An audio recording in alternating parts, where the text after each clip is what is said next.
Have you ever wondered about the story of Goliath's brothers and their lives and how they died? Goliath was the famous giant who challenged the Israelites to a duel, but was defeated by a young shepherd boy named David. But Goliath was not the only giant in his family. He had 4 brothers, all of whom were killed by David and his men. Here is their story. Goliath and his brothers were descendants of the Nephilim, a race of giants that existed before and after the Great Flood. They lived in the land of the Philistines, a fierce enemy of Israel.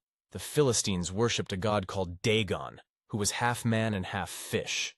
They often fought against the Israelites, who worshipped the one true God, Yahweh.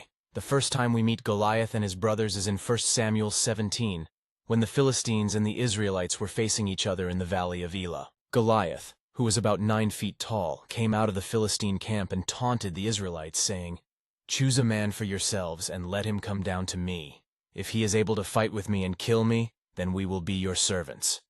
But if I prevail against him and kill him, then you shall be our servants and serve us." He did this for 40 days, but no one from Israel dared to fight him. David, who was the youngest son of Jesse, was sent by his father to bring food to his brothers, who were in the Israelite army. When he heard Goliath's challenge, he was not afraid, but said, "Who is this uncircumcised Philistine, that he should defy the armies of the living God?" He volunteered to fight Goliath, even though he was only a boy with a sling and a... King Saul tried to dissuade him, but David said, "The Lord who delivered me from the paw of the lion and from the paw of the bear will deliver me from the hand of this Philistine." Saul agreed to let him go, and gave him his armor and sword, but David could not use them. He took them off, and chose 5 smooth stones from the... David approached Goliath, who looked at him with contempt and said, "Am I a dog that you come to me with sticks?" He cursed David by his gods and said, "Come to me, and I will give your flesh to the birds of the air and the beasts of the field."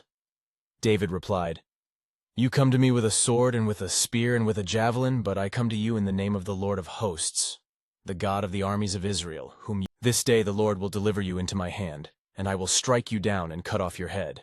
And I will give the dead bodies of the host of the Philistines this day to the birds of the air and to the wild beasts of the earth, that all the earth may know that there is a God in Israel, and that all of this assembly may know that the Lord saves not with sword and spear. For the battle is the Lord's, and he will give you into our hand."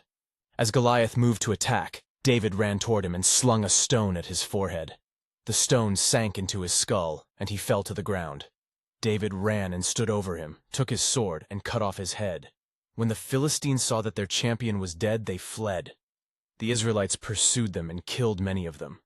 David took Goliath's head and brought it to Jerusalem, and his weapons to his tent. The second time we meet Goliath's brothers is in 2 Samuel 21, when there was a famine in the land of Israel for 3 years. David inquired of the Lord, and the Lord said, "It is because of Saul and his bloody house, because he put the Gibeonites to death."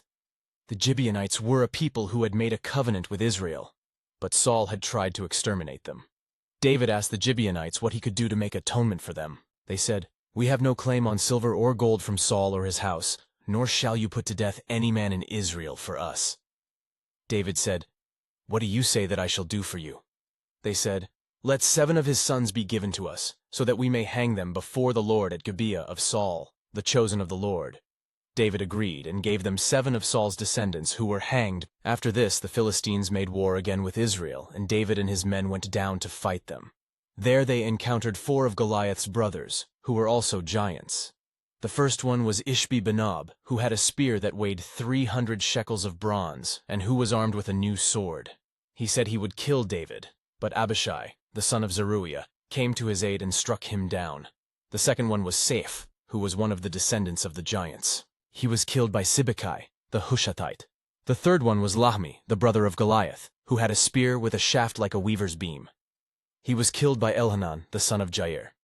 The fourth one was a man who had 6 fingers on each hand and 6 toes on each foot, 24 in number.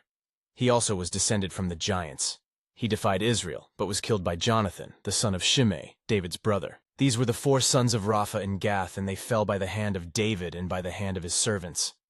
Thus the story of Goliath's brothers and their lives and how they died came to an end. They were all mighty warriors, but they could not stand against the power of God and his anointed king.